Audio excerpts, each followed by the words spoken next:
Hello, Facebook friends and fellow worm farmers enthusiasts. This is Larry with the Wiley Worm Farm. And it's once again to feed our worms. Today is July the 26th, it is. So we're going to dig right in. First of all, remove our bubble wrap here. And boy, look how they've torn into this paper.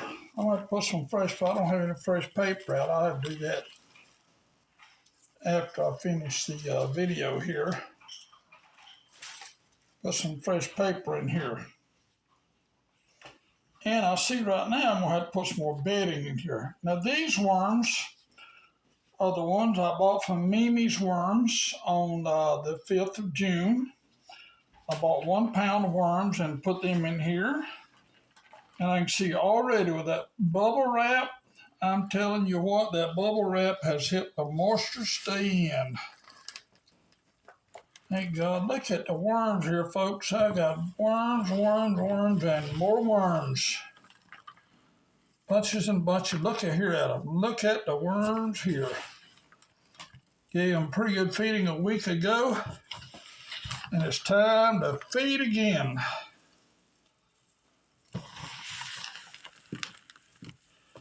All right. This always gets a little dry right here at this end, so I'm kind of fix this up good. And what I'm going to do is I'm going to take me some bedding that hang on a minute, Mr. Cameraman. I'm going to take some bedding that I tore up. And put it in my water bucket and soak it here real well. And put it in here with my worms.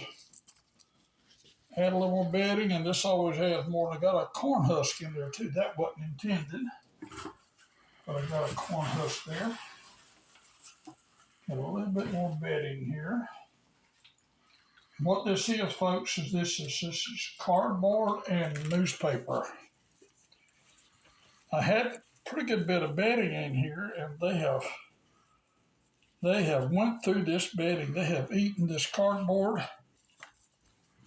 Well, I say cardboard. I didn't have much cardboard in here. I had mostly newspaper, but they have eaten that, and I got to separate it a little bit here. Mix that in here with it real good, and look at those worms. My goodness. I'm telling you what, that 1,000 to 1,200 worms there they got Mimi's population has grown. Here we are, the 26th of July. I put these in here June the 5th. And I'd sure like to know how many I've got in here now. I don't know that, but I'm going to try to figure that out.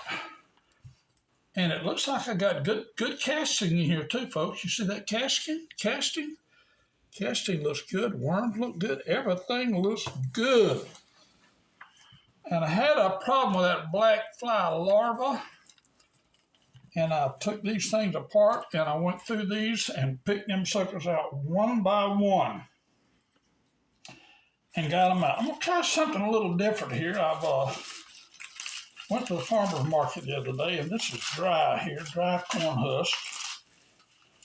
I'm not going to put much, but I'm going to put a little bit in here. Dry corn husk.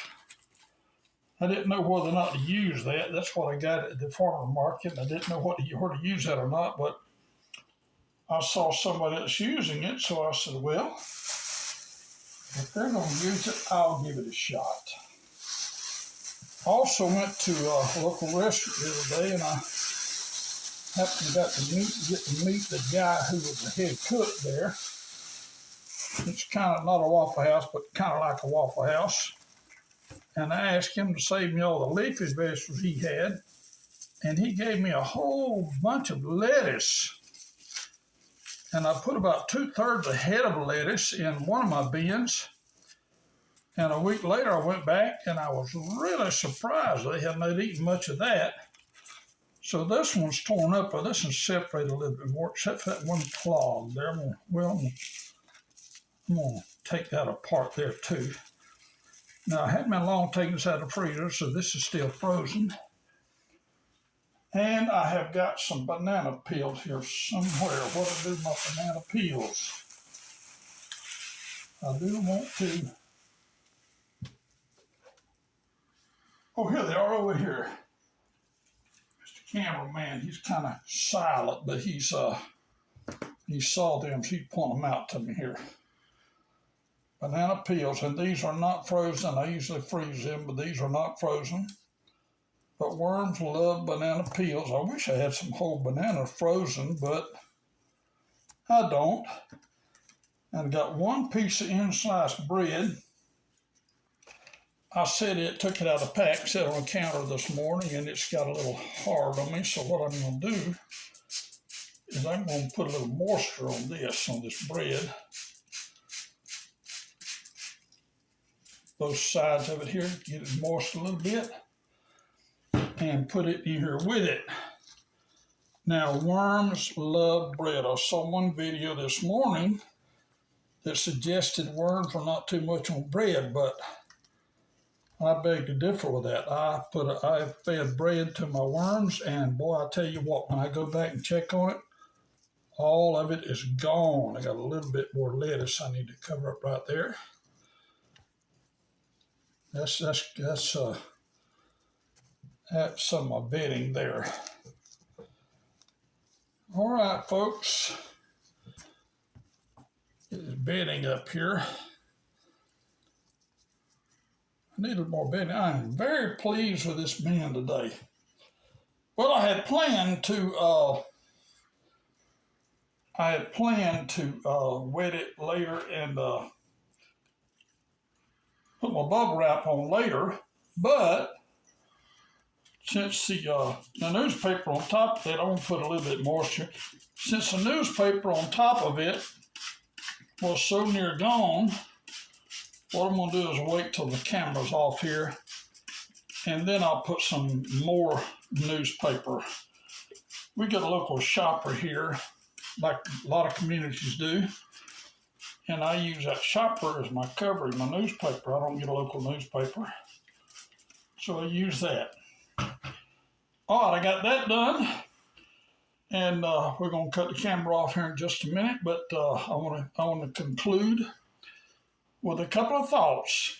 If you're looking to start in the worm business, what I'd suggest to you is your first worms to buy them as inexpensive as you can. Actually, today I saw 500 red wigglers that you can buy on eBay. Now, I don't know about the shipping cost, but 500 red wigglers on eBay was $15.88. And folks, that's a pretty good price. But I bought this from Mimi's Worms, and I'm very happy with them. They're doing real well. Mimi, at the time, was selling pure red wigglers. I'm assuming she still does. I don't know that, but you can check with her, mimisfarms.com. I'll put a link to the bottom of that. I'll also put a link to my website, wileywormfarm.com. Also to a ministry website. But I want to conclude with the scripture. John chapter 10, verse 10 is one of my favorite scriptures. What it says to us, he said, the thief, which of course is the devil, the thief comes to steal, kill, and destroy. So that's his purpose. He has a threefold purpose: kill, steal, and destroy. But the next part says, Jesus said, but I have come that you might have life and that you might have it more abundantly. It's Jesus' desire for us to not only have life, but to have abundant life. Okay, friends, Larry with the Wiley Worm Farm, we're going to call it a day here and cover more worms up with some fresh paper. We'll put this whole paper back in here too and let them finish eating that and put some fresh on top and then put my bubble wrap on top. But until the next time, this is Larry with Wiley Worm Farm bidding you farewell, and I hope you have a great day. God bless you, my friends.